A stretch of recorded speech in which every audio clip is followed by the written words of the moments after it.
masarautar Bichi.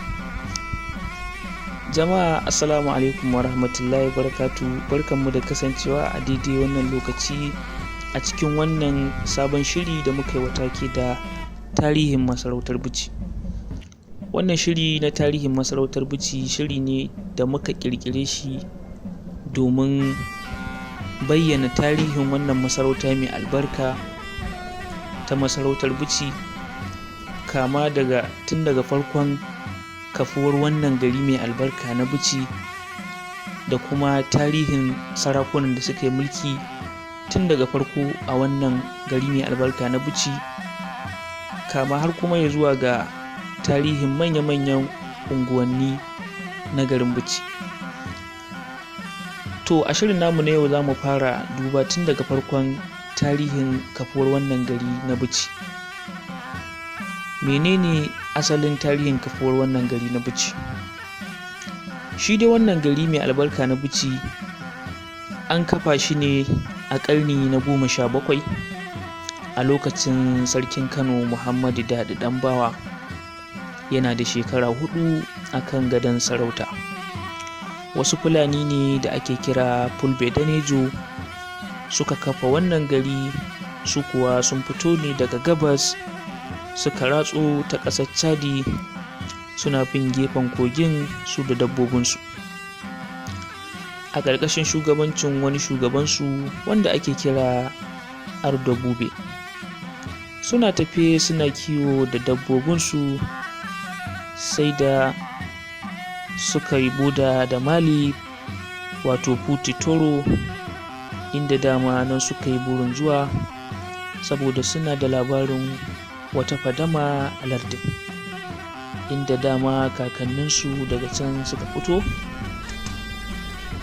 Amma bayan isarsu can da 'yan shekaru kaɗan sai Ardo Bube Allah ya masa rasuwa, saboda haka sai suka naɗa ɗansa Abdullahi Gwargyal ya zama sabon Ardo, kuma suka taso da niyyar komawa gida.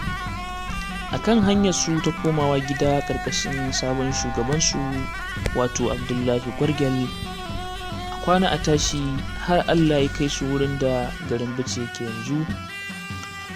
Lokacin da suka zo wannan guri lokacin da suka iso wannan guri sai wani babban su na Ardo Abdullahi Gwargyal wanda ake kira Nordi ya yi tunga, ya tsaya ya fara bodori, ya kwanta da kaya.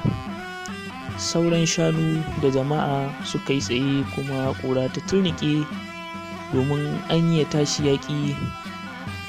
Wannan ƙura da ta turnike daga nan ne Bichi ta samo sunanta, inda makiyayin Ardo Abdullahi Gwargyal mai suna Hogga ganin ƙura ta rufe shi sai ya kare fuskarsa ya ce fish, wato yana nufin rufewar da ƙuran nan ta yi musu.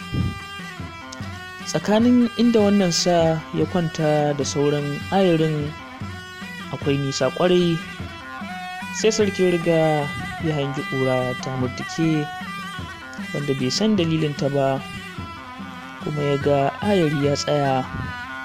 Nan take umarci mutum 3 akan dawaki domin su duba abin da yake faruwa.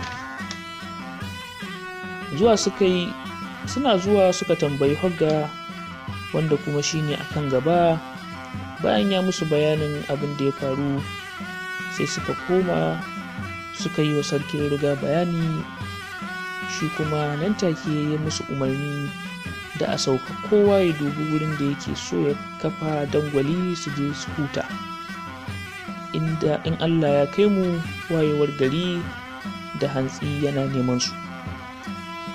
Da gari ya waye kuwa sai suka hallara kamar yadda ya umarce su, ya ce musu na ga ya fi kyau da mu duba inda ya fi dacewa. A nan gurin inda ke tunanin nan ya kamata mu dasa aya, sai kuma kashi na gaba ku kasance tare da mu.